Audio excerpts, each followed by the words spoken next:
Hello, good afternoon. My name is Mary Hickey. I am the Colorado Humanities and Center for the Book Programs Coordinator.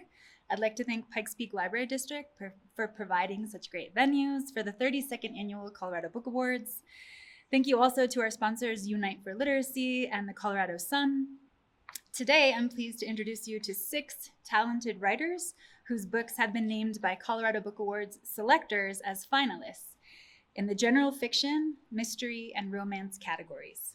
Copies of the finalist books are available to purchase today and online through Poor Richard's Books and Gifts, who is the 2023 Colorado Book Awards official bookseller. Yay! And please do, when the readings are done, ask finalists to sign your books. As far as our order for today, first we're going to have finalists from the general fiction category, and then finalists in the mystery and romance categories. There will be time to ask questions with each author after their reading. Our first reader tonight is Melissa Payne, author of A Light in the Forest. For as long as she can remember, Melissa has been telling stories in one form or another, from high school newspaper articles to a graduate thesis to blogging about marriage and motherhood. But she first learned the real importance of storytelling when she worked for a residential and day treatment center for abused and neglected children, where she wrote speeches and letters to raise funds. Melissa lives in Conifer. Melissa.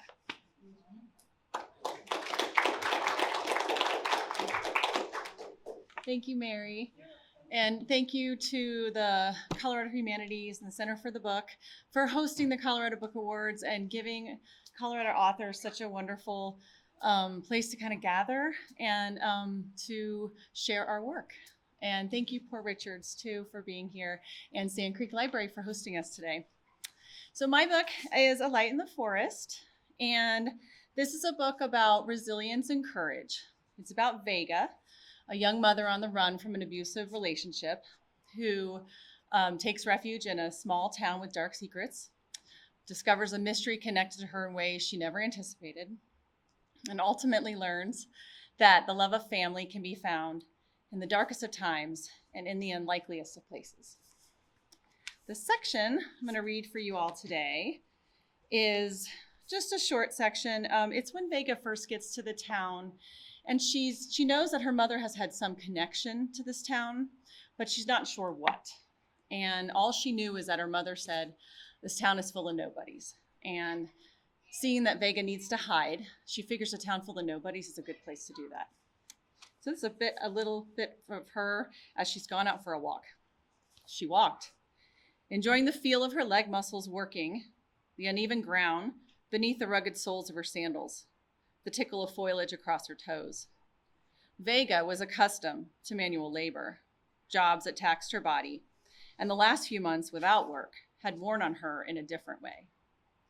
The woods were quiet, with the occasional chirp and rustle of a forest body flying or skittering through branches and leaves.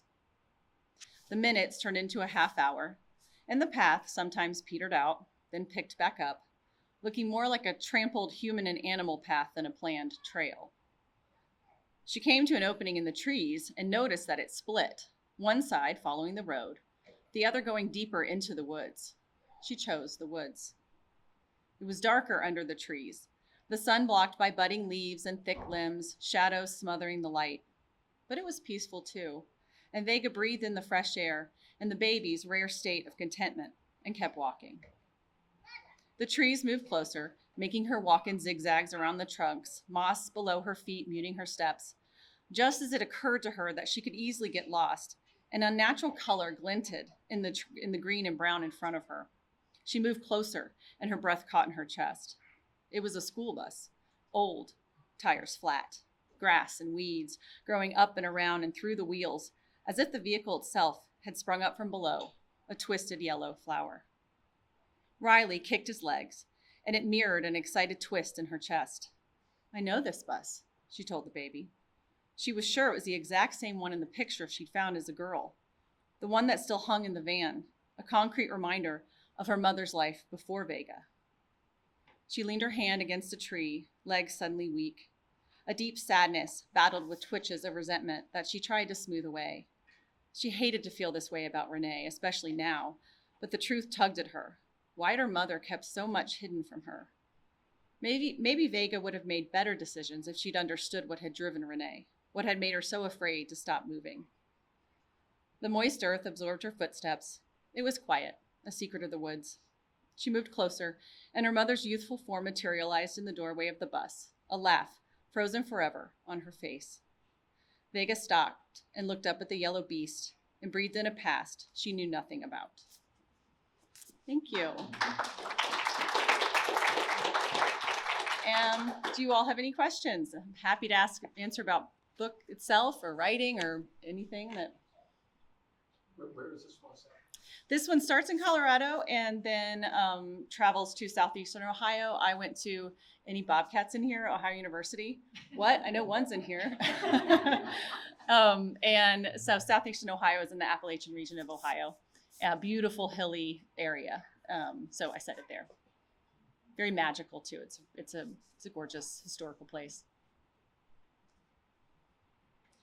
Last note, I noticed, I detect a connection between work you've done or volunteer work you've done and at least part of the book. Is that a recurrent theme for your writing? You know, when Mary mentioned that about my earlier work, the one thing I really took away from writing fundraising letters for a nonprofit and for the kids is that the responsibility of telling a story. And whatever we choose to write as authors, we feel that responsibility of getting that story of our characters across. For Vega, she's dealt heavily with domestic abuse, both for her mom and for herself. And so her story, I feel, is important to get across and not to sensationalize. I mean, it is fiction and it is a story that's there for entertainment. But for me, these stories, like the stories I wrote about the kids, it's to share experiences and hopefully help us relate to people different from ourselves or just experiences we may have gone through or not.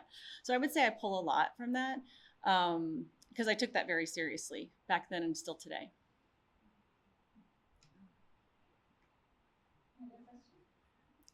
All right. Thank you so much.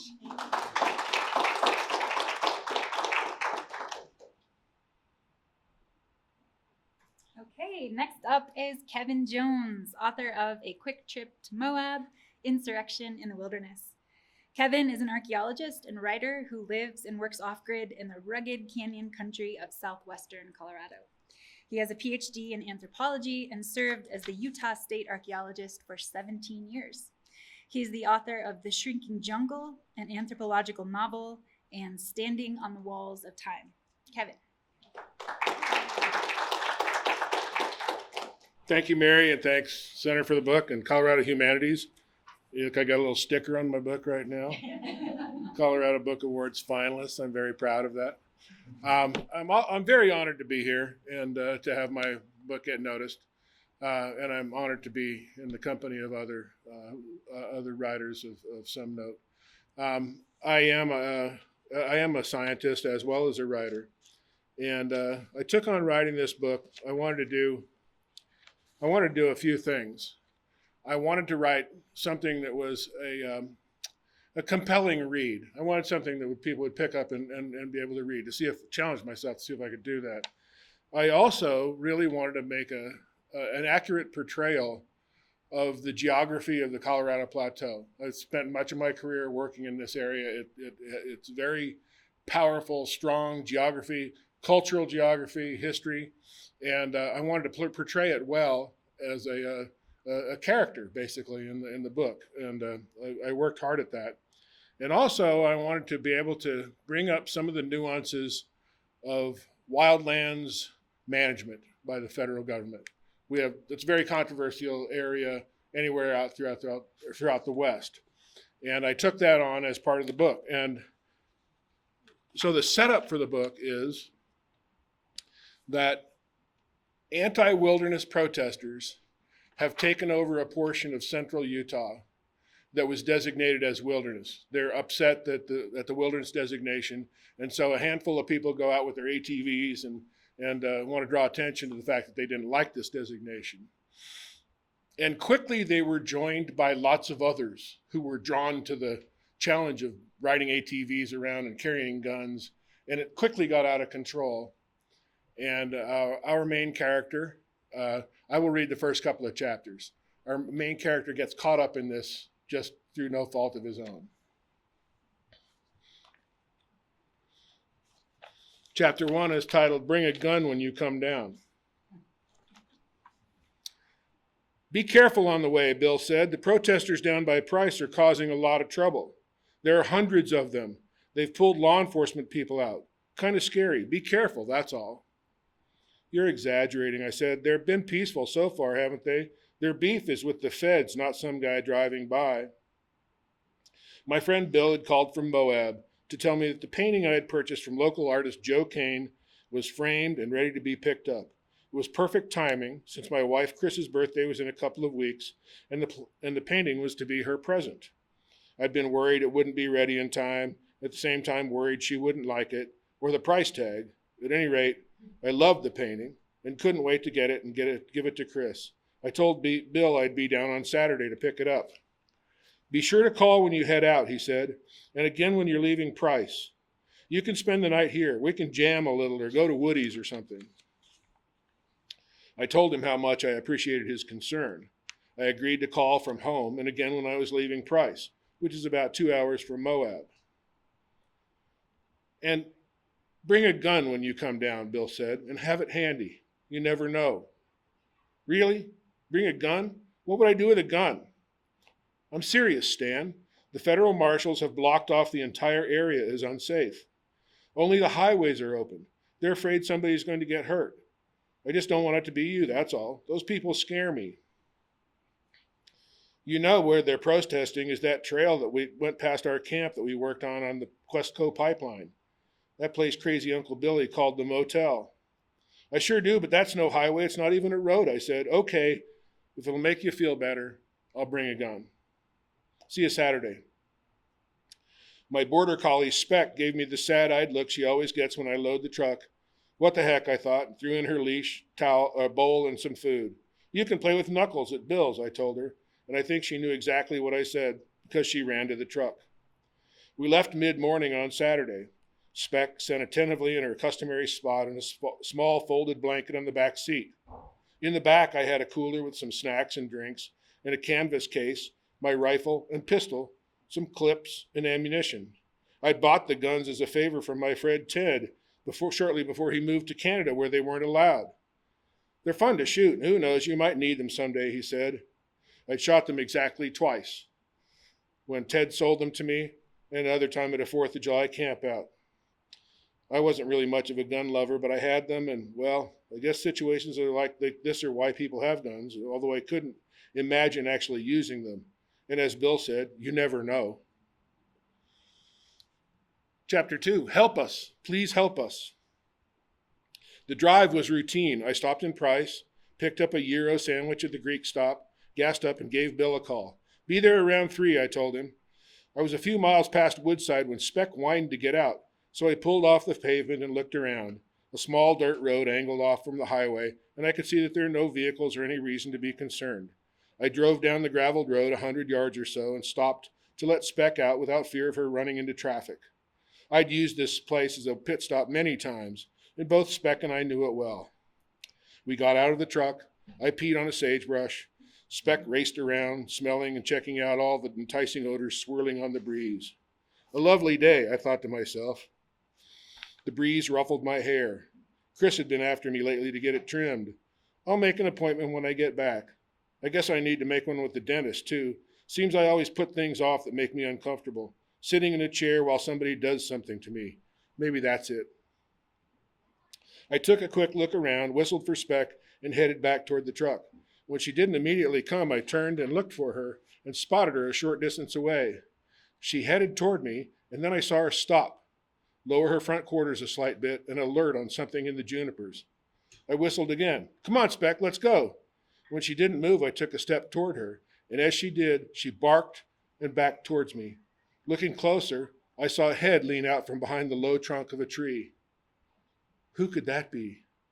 Speck, come, I yelled, hurrying toward the truck. Speck, come here.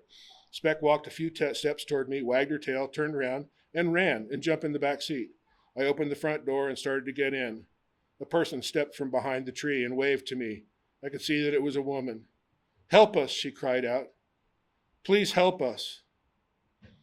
The woman walked out from the grove of trees and hurried towards me. She was dirty and her clothes were torn.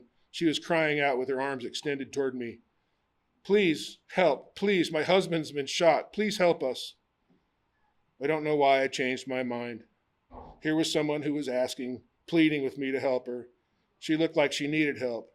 I guess I didn't really think. I got out of the truck and went to her. "Thank you," she cried. "Oh my God, thank you." She turned and motioned back toward the trees. "My husband's been shot. They shot him. He can barely walk." I followed her. A man was leaning up against the trunk of a juniper tree. He was struggling to rise. His shoulder and arm were covered with blood.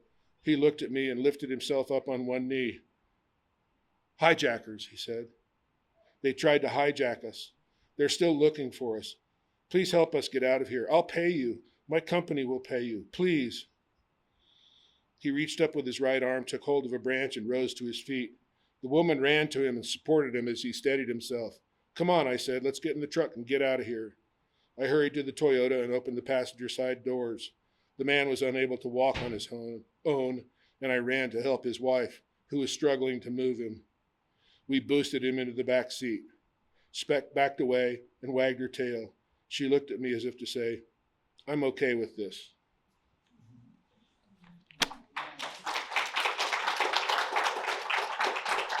Thank you. I'll entertain questions if anyone has anything. Rather than a question, just make a statement that that dog sounds so smart. Probably just like one of your own. Well, the two heroes of the story are the woman who you've met. Her husband was shot, and Speck, the dog. They are the saviors of the whole enterprise. So, thank you. Thanks, Mary.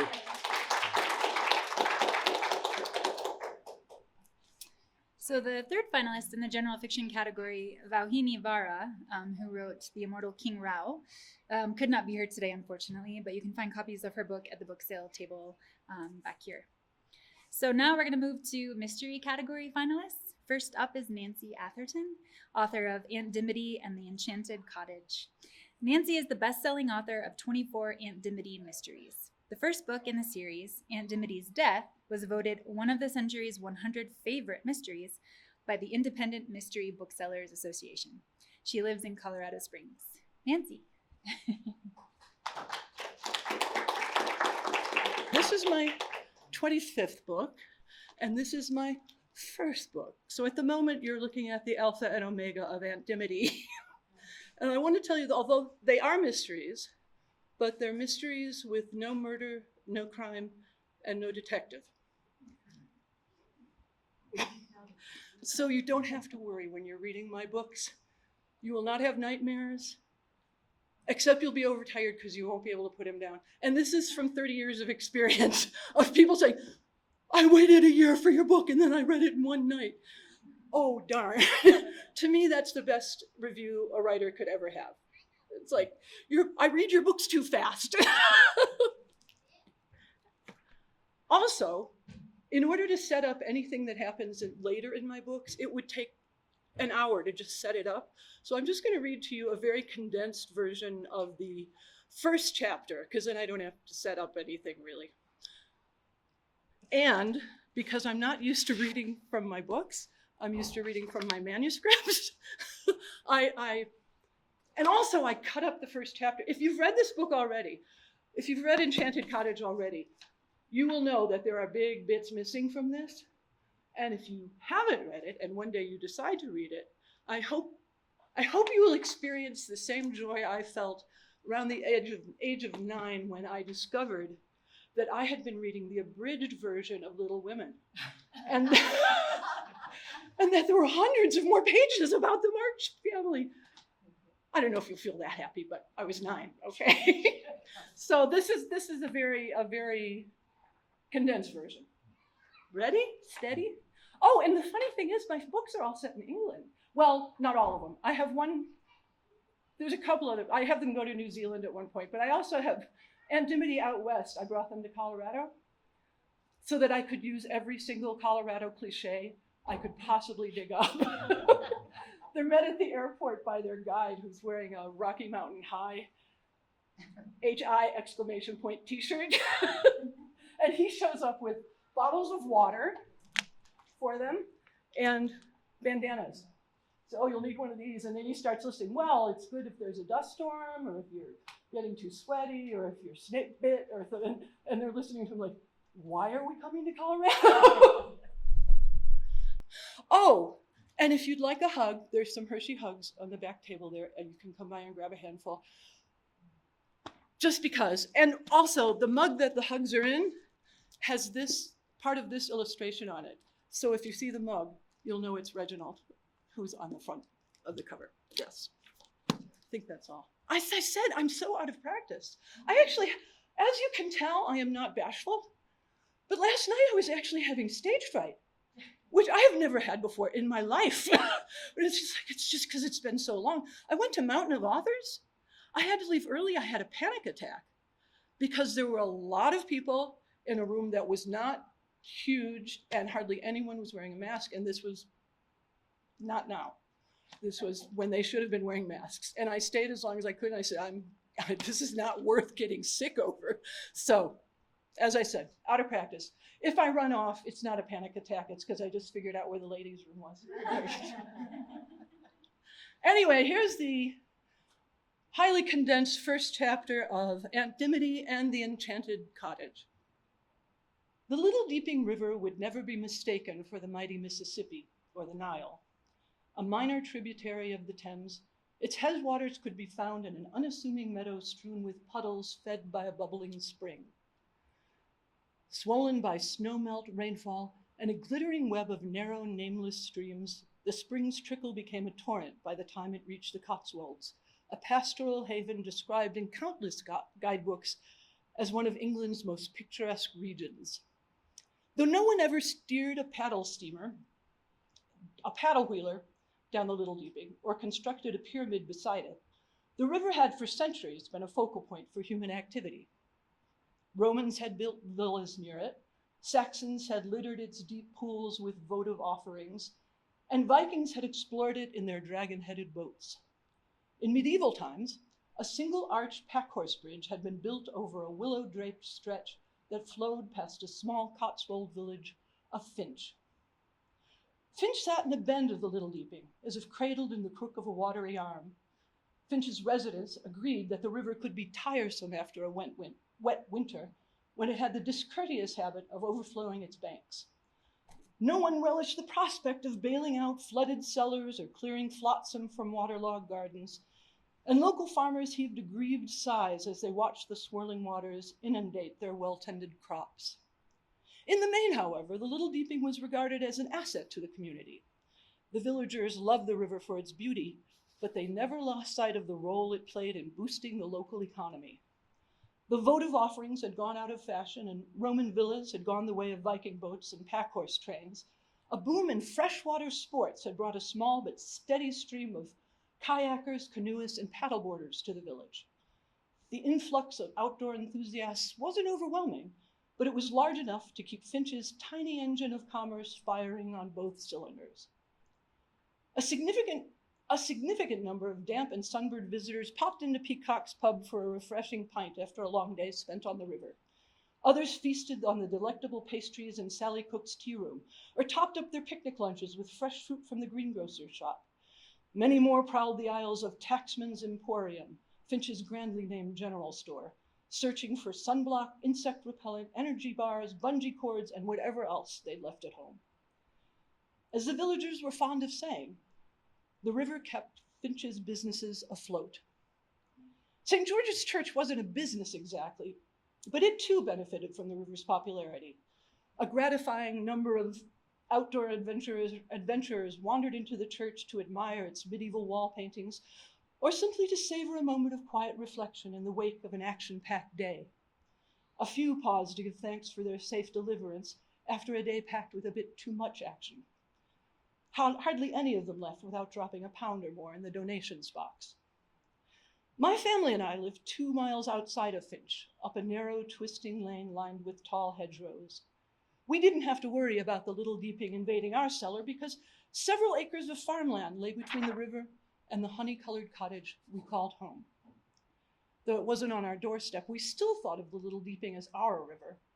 Our 2-year-old daughter, Bess, quacked energetically whenever a duck family paddled into view during our riverside rambles, and she gave a friendly wave to any humans who floated by. My husband and I never allowed ourselves to be distracted when Bess was near the river.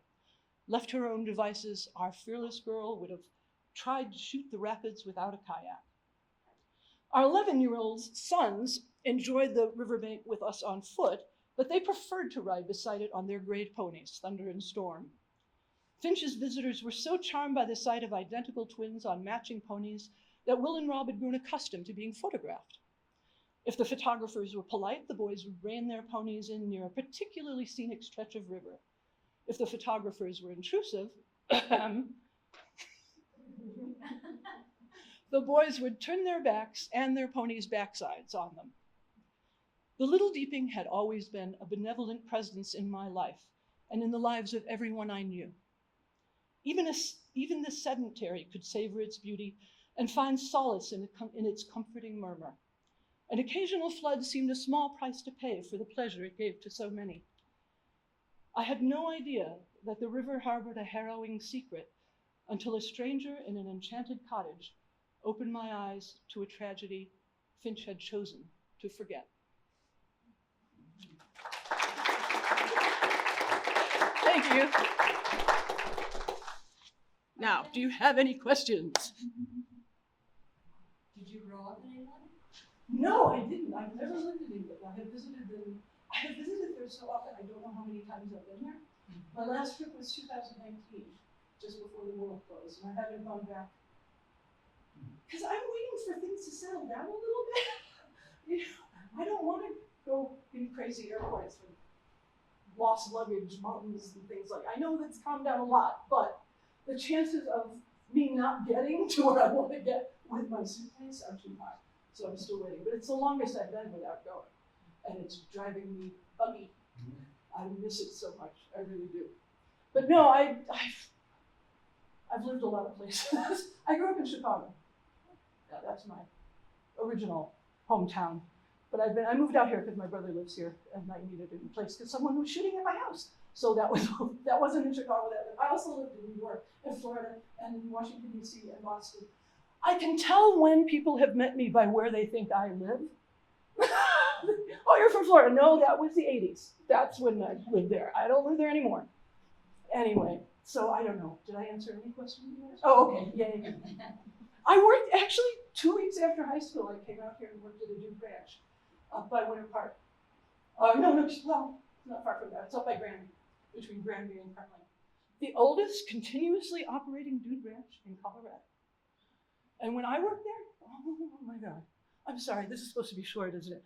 I'm a rambler. I'm a novelist. I don't write haiku. If you want short, don't ask me. I just want to say quickly, though, that when I worked at the Duke Ranch, we had 7 girls in 1 cabin with 2 showers on cinder blocks. When I went back there for a reunion with a couple of friends who were on the crew then, they had their own apartments. They had their own little cabins and dressers to put their clothes in and a whole bathroom to themselves. It's like kids these days. No.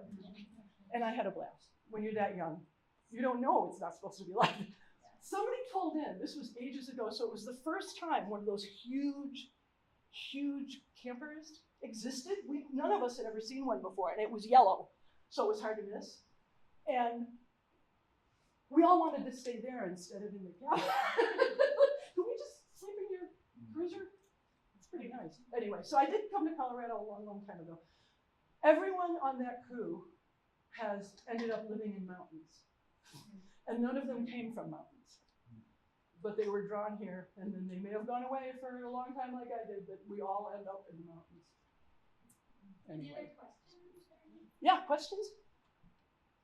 Lindsay actually had a quick question. You said this is book 25 of the Dimity series, so could somebody pick it up and still get a pretty good sense of? Yeah, you can read any book on its own. You don't have to read the whole series in order. However, I highly recommend that you, here's what will happen if you don't. Because again, been doing this a long time. I've heard from a lot of my readers. What you will do is you'll get partway through whatever book you've picked up and go, oh no, I've got to start at the beginning. And then you'll start at the beginning anyway. The thing is, you'll get a lot more jokes if you read it in order. And also the characters do refer back to things that happened in previous books. And the characters change as the series goes, although I've constant cast, but they do change and grow. And so if you want to meet them properly, start with this one. But I won't be able to sign that one, so. Anyway, thank you so much again for coming out on this lovely day. I'm very grateful. And come and get your hugs. Not from me, please. I'm still a little paranoid about people getting too close. Thank you, thank you, thank you.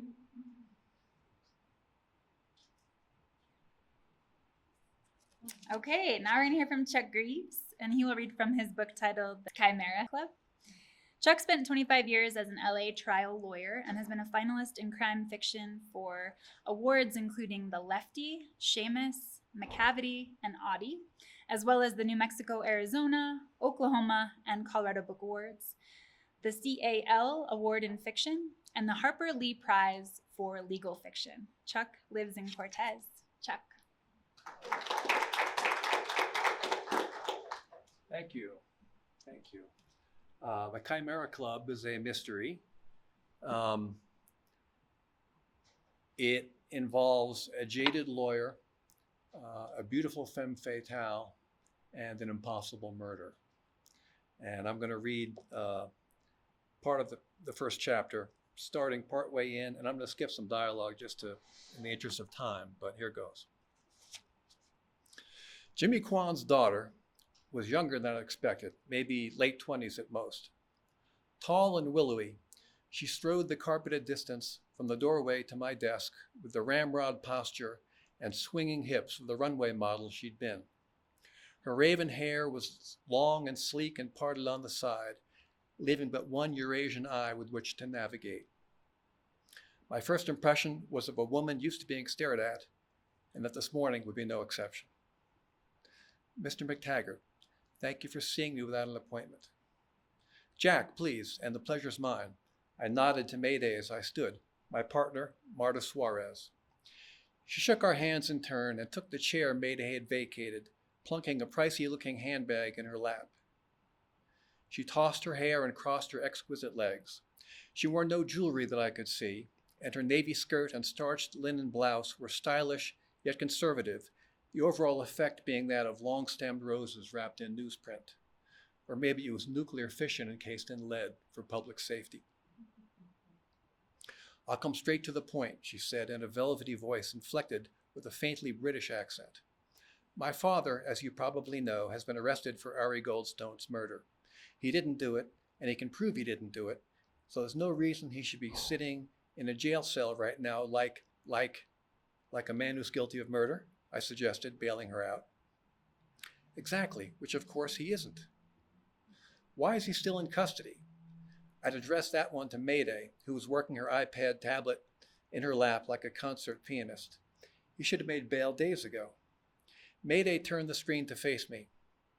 According to the news reports, Mr. Kwan hasn't sought bail and is fully cooperating with the authorities. He's apparently refused all visitors, including family. Rumor has it that a plea deal is imminent. It's true that he won't see me, our visitor said, but the rest can't possibly be right. I told you he's innocent. You can't plead guilty to a crime you didn't commit, can you? You could, of course, but I rarely recommended it to my own clients. From what little I knew of the Ari Goldstone case, the infamous Jimmy Kwan had been arrested 5 days earlier upon his return from Hong Kong, where, according to multiple business associates, he'd been visiting for over a week, meaning he'd been 7,000 miles from the Hotel Bel Air in Los Angeles.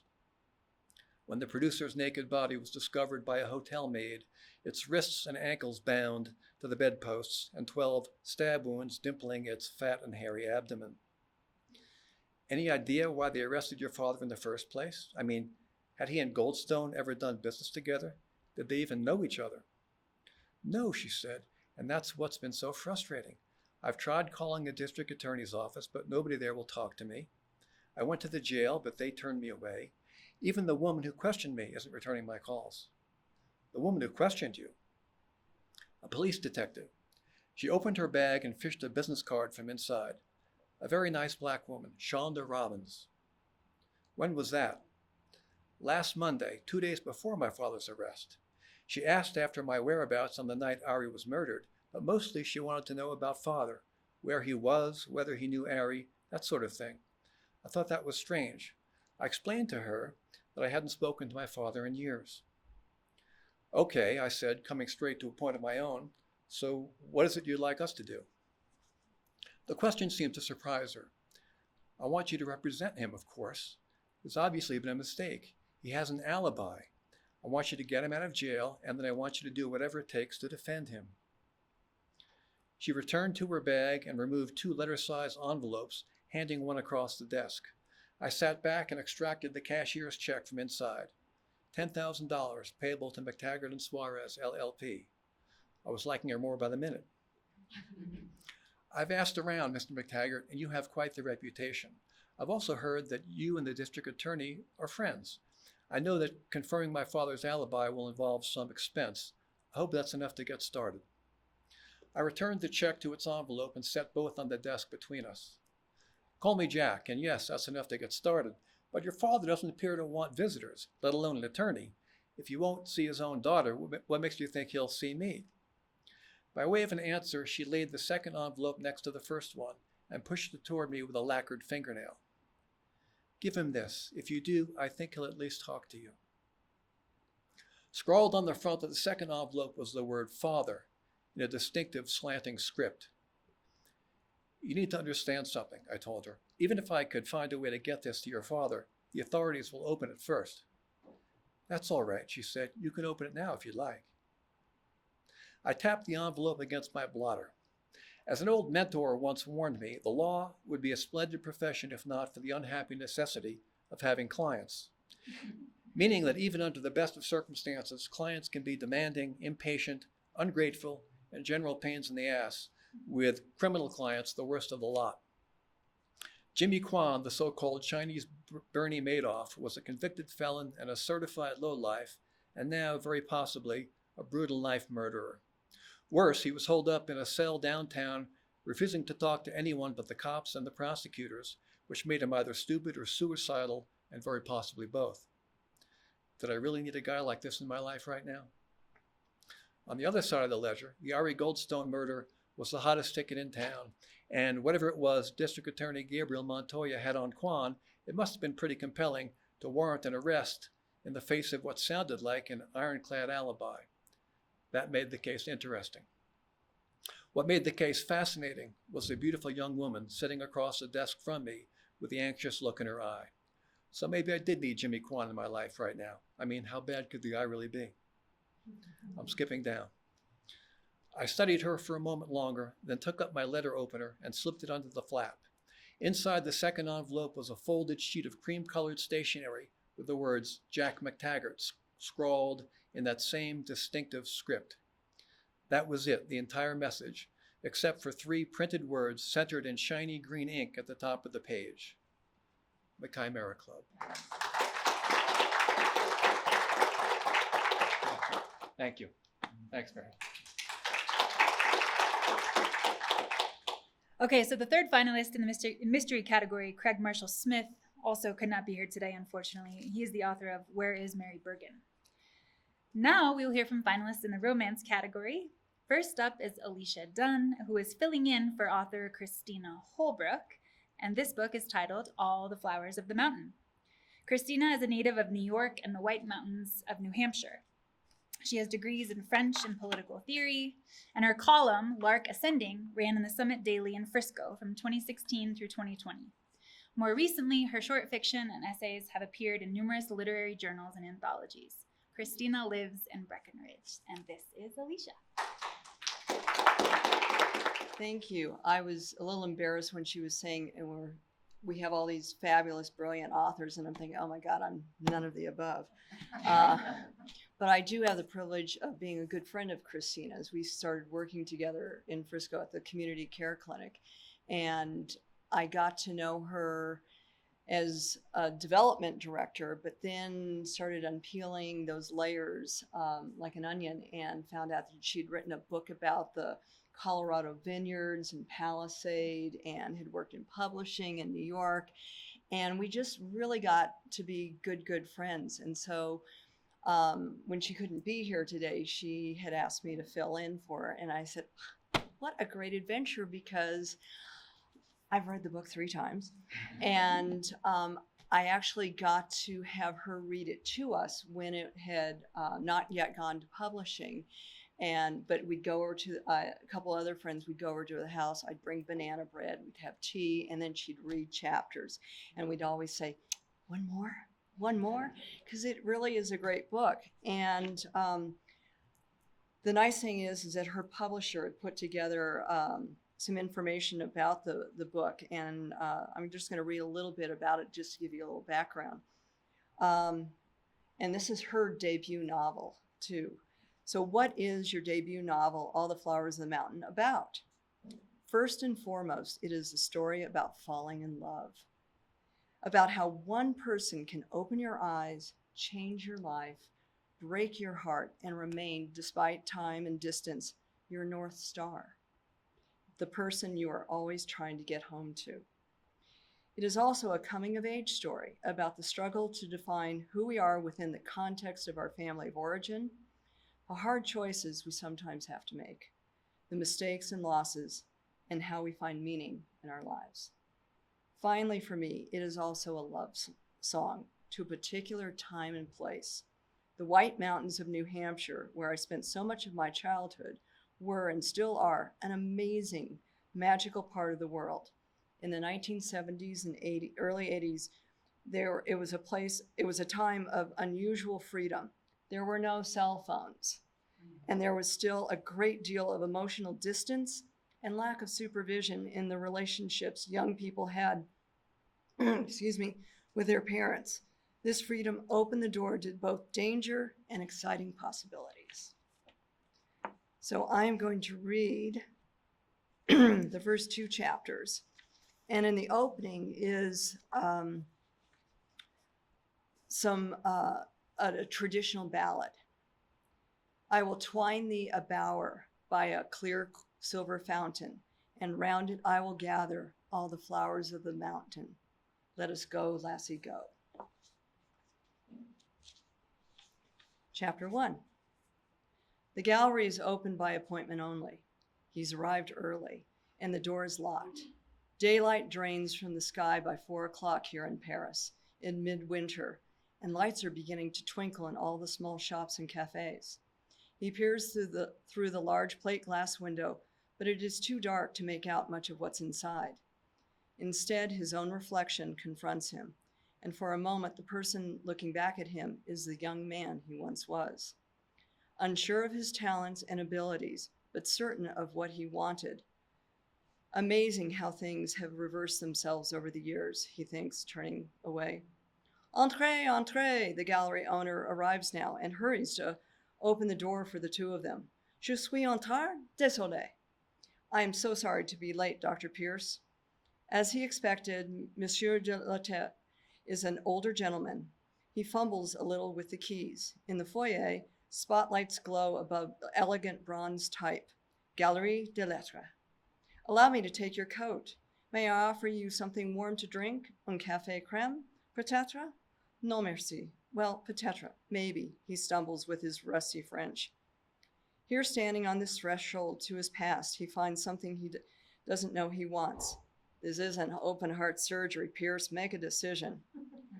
Yes, I'll take a coffee, thank you.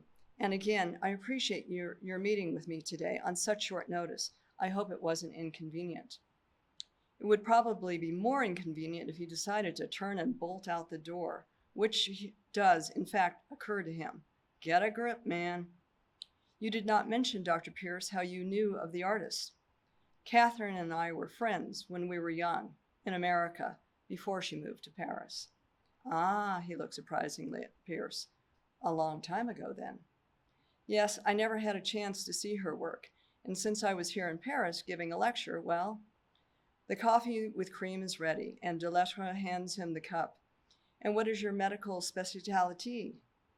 Pierce wonders if the jeans, black sweater, and beat-up leather jacket, the only casual clothes he brought with him for this short trip, were making a suspect first impression. That and his jumpiness. Not what you would expect from a respected and self-assured American physician. I'm a cardiologist at a hospital in Colorado. I'm just in Paris for a few days for a conference. His presentation this morning, cardiac arrhythmias among World Cup ski racers at high altitude, had impressed his colleagues. Not a surprise, but still gratifying. What seemed a long time ago now. His attention had narrowed to the warm coffee cup in his hands, and the coffee is good, strong, fortifying. A doctor of the heart, then, says de Lettres. How French. He immediately discounts the remark as a poetic flourish, but the irony makes him pause. How is it that he, who has become an expert on this muscular pump inside the human body, should remain so confounded by the figurative matters of the heart, by love? He's remained single all his life. An emotion, intangible and baffling, is a subject about which he still understands very little. Voila! Let us view the sculptures. De Lettres shuffles into the gallery space, flipping on the lights, and the figures are illuminated dramatically, one by one. The pieces are life-size, cast bronze. As if from a great distance, Pierce hears the sound of his breath catching. The work is so vivid, the resemblances uncanny. The walls of the studio seem to vanish, and all the color and light, the warmth of summer and the sound of birds from a distant time fill the room. He spies 2 children tumbling in play with a prancing calf, and another sculpture of a young man, guitar slung over his back, cradling a small bird in his hands. And a girl, it's her, as wild as a forest daemon, arms thrown above her head, emerging from the fluid arc of a waterfall. A wave of vertigo hits him, and the coffee cup drops from his hands. It shatters as it hits the concrete floor. De Lettres hurries over with a folding chair, and he collapses into it, unsteady, unable to even apologize. Minutes go by, or perhaps weeks, or an entire lifetime, as he covers his face with his hands. His shoulders heave with gasping, uncontrolled sobs. Dimly, he is aware of the old man standing motionless beside him, unconcerned by a sudden outburst. I am a scientist, a doctor, and this is not appropriate, not normal. De Lettres places a hand, meant to comfort, on his shoulder. When he looks up, finally, at the sculptures, he sees his own life. It is the summer he found and lost Catherine Morgan. The sweep of fields, the vastness and intimacy of the rolling hills surround him. He hears the rumble of a storm moving across the distant white mountains. Water thunders over a secret waterfall that belonged only to them. At the center of the spare white gallery space, a boy and a girl are holding hands, caught in the rhythmic stride as they climb up the hillside. In his memory, the field was blooming with flowers, daisies and purple lupin, forget-me-nots as blue as the summer. The softly burnished bronze figures glow with warmth and passion.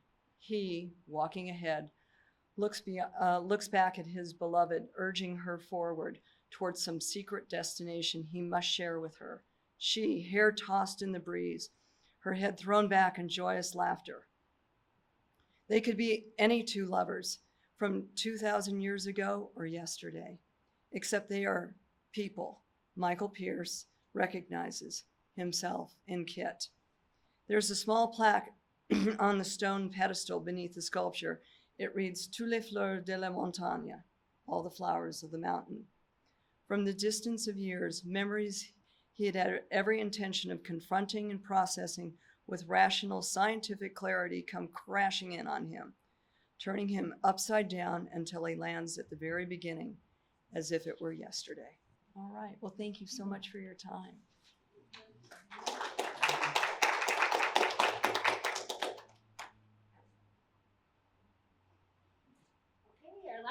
tonight is Davalynn Spencer, author of Hope is Built. As a child, Davalynn fell in love with horses. As a teen, she fell in love with the cowboy. That's how she became the wife and mother of professional rodeo bullfighters and an award-winning rodeo journalist. She is a 2-time Will Rogers Medallion winner and lives in Canyon City. Davalynn?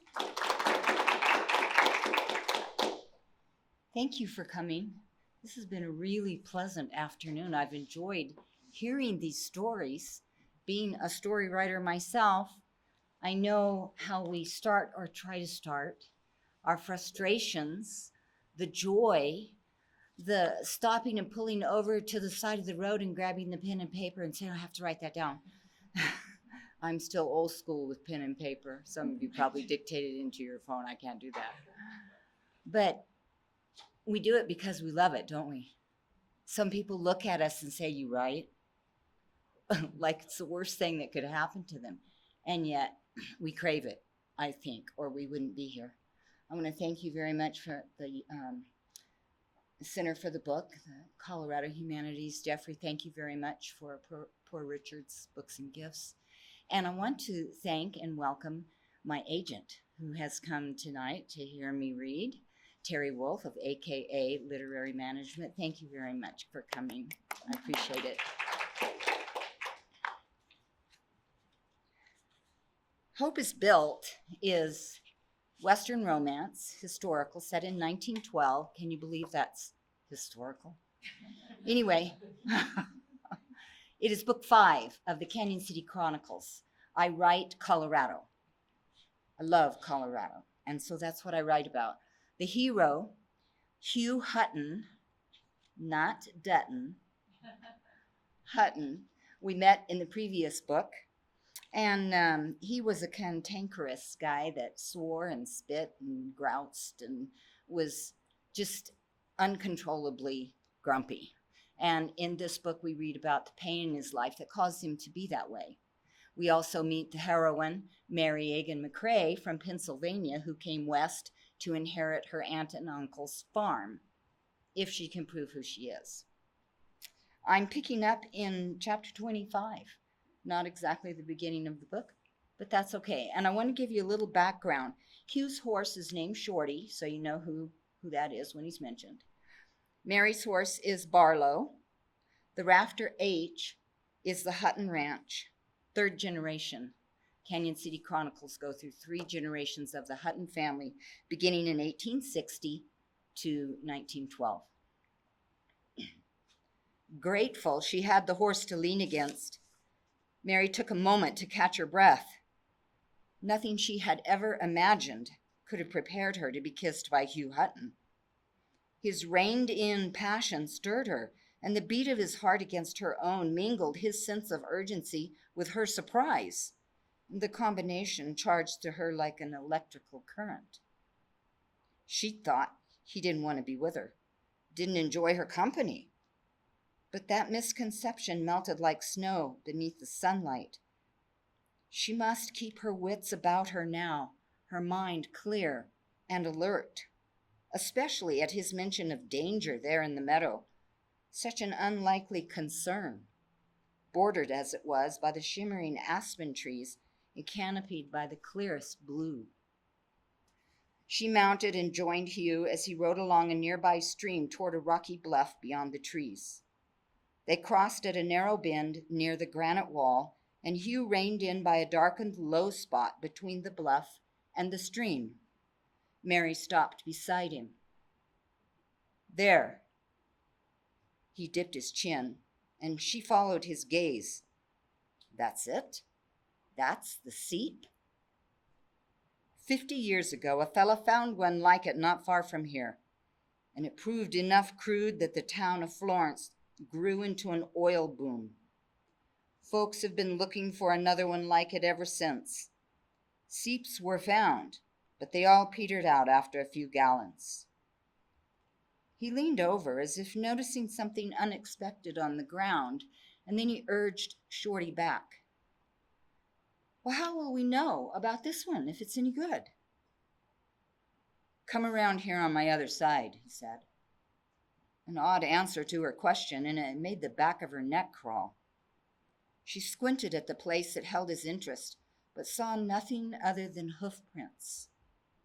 He straightened and looked downstream toward a distant river valley. We won't know until someone comes out to test it, but until then... A gunshot hit the rock behind them. Hugh grabbed his rifle and lunged from his saddle for Mary, taking her to the ground on Barlow's offside. The horses spooked across the stream. Another shot sent rock chips flying closer to their position. Close your eyes. He tightened his arms around her and rolled them into the cedars. A third shot kicked up dirt near the seat. With her arms pinned to her side and Hugh on top of her, Mary struggled for air. I can't breathe. He bent a knee to shift his weight, but didn't move from her. She drew her hands up against his chest and took a deep breath. Stay here, he whispered. What? She'd heard him, but she knew what that command meant, and her fingers curled into his shirt. Stay here, under the cedars, out of view. I'm going to get around him. He drew his revolver and pressed it into her hand with a look that tore her soul. Use it if you have to, but let him get close enough that you don't miss.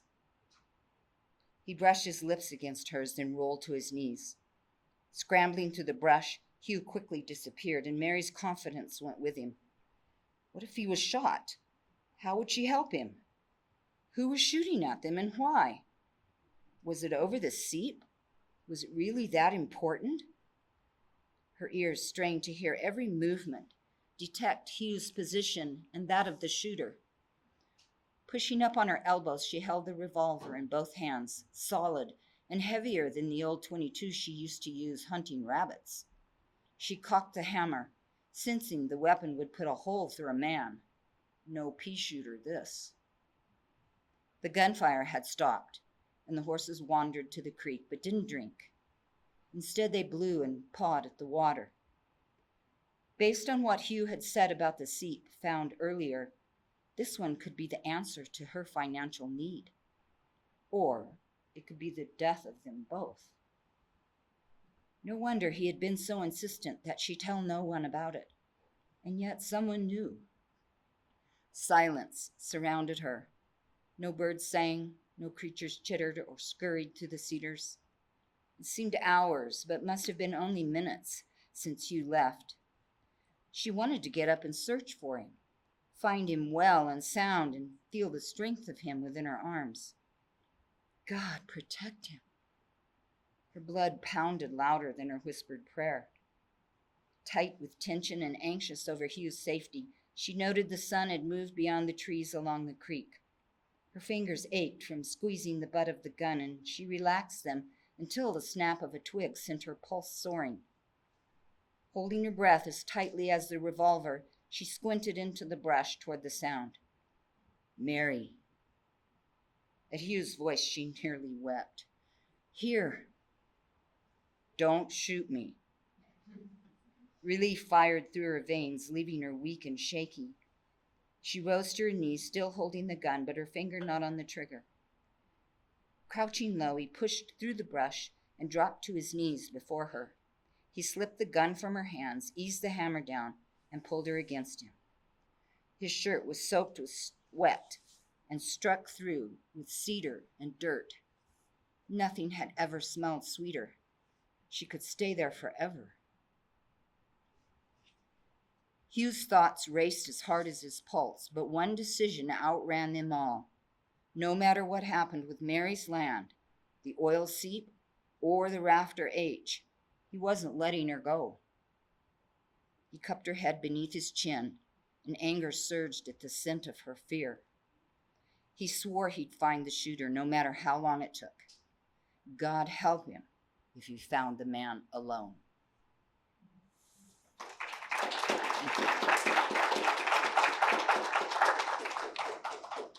Thank you. Any questions?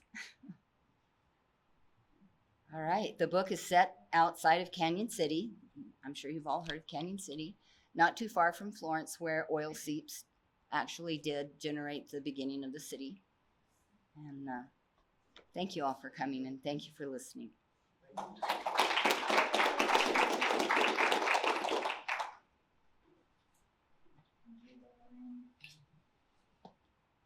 So the last finalist in the romance category, Emily Howard, it was the author of The Duke in Question, and is available for purchase at the back table, but she could not appear today, unfortunately. So in closing, I would just like to thank Pikes Peak Library District Sand Creek staff for hosting this reading, and to the Colorado Book Awards entrants, selectors, judges, and volunteers, and to the Colorado Humanities and Center for the Book staff. We hope you'll join us at the beautiful and historic Penrose House here in Colorado Springs on Saturday, June 10th for the Colorado Book Awards finalist celebration and winners announcement, which will include brief readings by the winners and a reception. You can secure your ticket at our website, which is coloradohumanities.org. And thank you all for coming out to support your friends and fellow writers. We look forward to seeing you at the other readings and at the celebration. Don't forget to stop by the Poor Richard's Books and Gifts table to purchase your books and get authors to sign them. And drive safe. Have a good night.